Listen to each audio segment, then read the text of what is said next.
Naghahanap ba kayo ng bagong makakainan? Tara, try nyo na itong The Original Gotohan ni Tony's.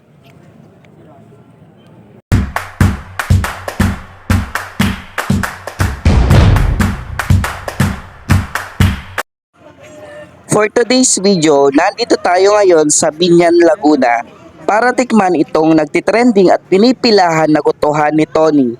Located nga pala ito sa may Food Park Binyan. Open sila dito from 4 p.m. until 10 p.m. Pero minsan umaabot din sila hanggang 11 p.m. kapag marami pang tao.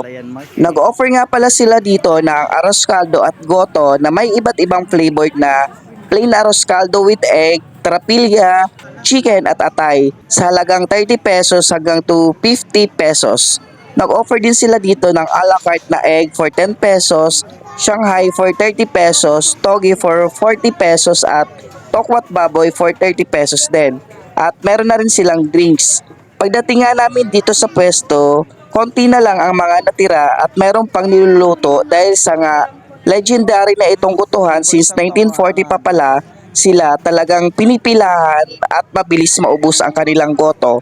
Umorder kami dito ng arroz caldo na may kasamang trapilya dahil nga sa paubos na yung with chicken at iba pang sahog, pero may mga nakabackup na din sila para sa mga nakapila pa.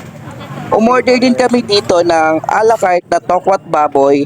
After ilang minuto na andito na nga ang in-order namin, food trip pa talaga ito malala. Eto nga pala ang arroz caldo with trapilya at egg na rin at yung tokwat baboy. Bumili rin kami ng iba't ibang makakain na tulad ng kikiam at fishball. Maganda yung food park dito sa Binyang Bayan dahil nga mayroon din silang iba't ibang food tripan at mayroon ding mga upuan at mesa na may enjoy mo talaga ang food tripan. Sobrang sarap pala ng The Original Gotohan ni Tony. Malasa yung kanilang arroz caldo dahil sa kanilang rice, malambot at kahit hindi mo nalagyan ng mga condiments, sobrang sarap at malasa na. At yung trapilya naman ay sobrang lambot ng meat at syempre malasa na din. At yung tokwat baboy, crispy at lalo na yung timpladong suka ang ilagay mo, napakasarap na maasim-asim. Para sa akin, panalo yung lasa at presyong affordable pa. Talagang babalik-balikan mo ang kanilang tinaguriang legendary gutuhan dito sa Binyan.